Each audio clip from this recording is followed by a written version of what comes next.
ചിന്താവാരിക മുഖപ്രസംഗം 2024 ജൂൺ 25.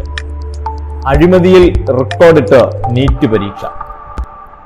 രാജ്യത്താകമാനമുള്ള 1 ലക്ഷത്തിലേറെ MBBS സീറ്റുകളിലേക്ക് അതിന്റെ 24 ഇരട്ടിയോളം വിദ്യാർത്ഥികൾ പങ്കെടുത്ത അഖിലേന്ത്യാ പ്രവേശന പരീക്ഷയാണ് നീറ്റ്.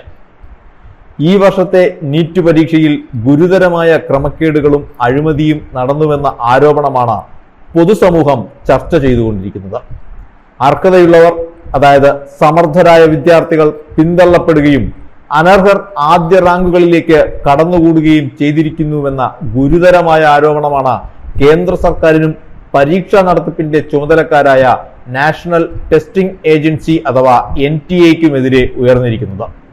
അതിൽ തരുമ്പെങ്കിലും ശരിയുണ്ടെങ്കിൽ തെറ്റ് സമ്മതിച്ച് തിരുത്താൻ ബന്ധപ്പെട്ടവർ തയ്യാറാകണമെന്ന് സുപ്രീം കോടതിക്ക് തന്നെ പറയേണ്ടതായി വന്നു. ഇത് ഇന്ത്യയിലെ മനുഷ്യരുടെ ജീവന്റെ വിഷയമാണ്, ലാഘവത്തോടെ കൈകാര്യം ചെയ്യേണ്ട ഒന്നല്ല. എന്നാൽ കേന്ദ്ര സർക്കാരും NTA-യും അർഹിക്കുന്ന ഗൗരവത്തോടെ ഈ പ്രശ്നം കൈകാര്യം ചെയ്ത് കാണുന്നില്ല. 720-ൽ 720 മാർക്കും നേടി 87 കുട്ടികൾ 1ാം റാങ്ക് കരസ്ഥമാക്കിയെന്നും അത് ഒരു പ്രത്യേക പ്രദേശത്ത് നിന്നാണെന്നും കാണുന്നത് വെറും സാധാരണ സംഭവമായി കാണാനാവില്ല. കാരണം മൊത്തം മാർക്ക് 720 ആയിരിക്കെ പരീക്ഷാർത്ഥികൾക്ക് 716-ലധികം മാർക്ക് നൽകാൻ പാടില്ല എന്ന വ്യവസ്ഥയുണ്ട്. മാത്രമല്ല 2023-ൽ 2 1ാം സ്ഥാനക്കാർ മാത്രമാണ് ഉണ്ടായിരുന്നത്. അത് അസ്വാഭാവികമല്ല. 2022-ലും 2021-ലും 2020-ലുമെല്ലാം ഓരോ ആൾ മാത്രമാണ് 1ാം സ്ഥാനത്തെത്തിയത്. ഈ വർഷം മുൻപൊരിക്കലും ഉണ്ടാകാത്ത തോതിൽ 87 പേർ മുഴുവൻ മാർക്കും നേടി 1ാം സ്ഥാനക്കാരായി എന്നത് വിരൽ ചൂണ്ടുന്നത് കൃത്യമായും അഴിമതിയിലേക്കാണ്. ഈ 87 പേരിൽ മഹാഭൂരിപക്ഷവും ഹരിയാനയിലെയും ഗുജറാത്തിലെയും ചില പ്രത്യേക കോച്ചിംഗ് സെന്ററുകളിൽ പരിശീലനം നേടിയവരാണ് എന്നത് പ്രശ്നത്തിന്റെ ഗൗരവം വർദ്ധിപ്പിക്കുന്നു. ലക്ഷങ്ങൾ കൊടുത്ത് ഏതോ ചില കോച്ചിംഗ് സെന്ററുകാർ ചോദ്യപേപ്പർ കരസ്ഥമാക്കുകയും അവരത് പണം പറ്റി പലർക്കായി ചോർത്തിക്കൊടുക്കുകയും ചെയ്തുവെന്നും ആരോപിക്കപ്പെടുന്നുണ്ട്.